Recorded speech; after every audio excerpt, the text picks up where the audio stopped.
The moment Gray stepped out of her car into the gravelly mud pile that was supposedly her destination, she considered getting right back in, driving another hour back north to New Orleans, and forgetting this whole endeavor.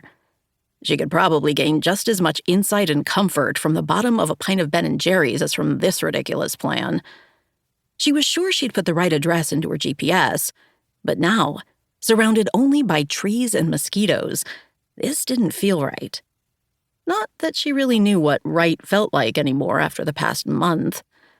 But then she remembered her best friend Cherry's words that convinced her to give it a try. If you really want to find your soulmate, if you really want your new life to begin, then you need wisdom beyond what traditional measures can provide. She did want to find her soulmate. She did want to live her perfect life and create the family of her dreams. So shouldn't she be willing to try something different, even if it was uncomfortable? Determined, Gray pulled her boots from the muck with a loud squelch and navigated around a gnarled old oak tree, looking for something, anything, that could point her in the right direction. A row of citrus trees to her left wasn't much help, nor the Spanish moss shifting in the wind overhead. The echo of what sounded like women's chatter drew Gray's attention to her right.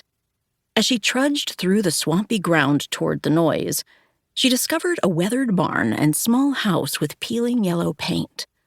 The source of the noise soon revealed itself to be not a group of gossiping ladies, but the residents of a wooden chicken coop. One of the birds marched straight up to Gray, made a curious clucking sound, and began pecking at her feet. "Excuse me?" Gray stepped back from the speckled brown hen. "These boots are new."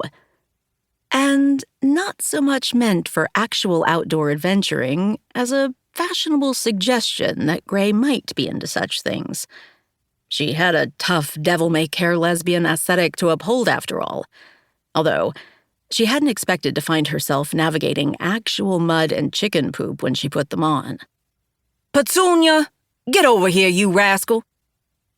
An older woman with a wild poof of blondish-white hair appeared around the corner of the coop, a smaller white hen tucked under her arm. "Ignore her. She thinks she's a guard dog," she said to Gray.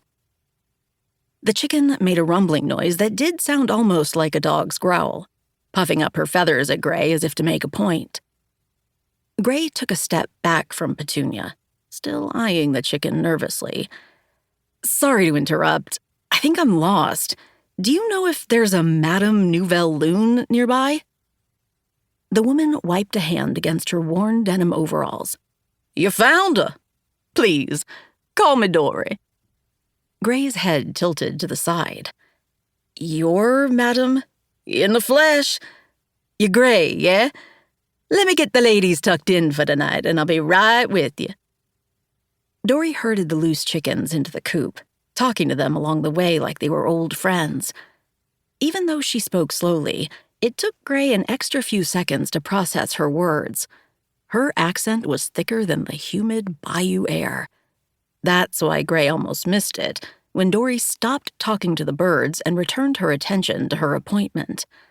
"I said, you coming this way or staying out here?"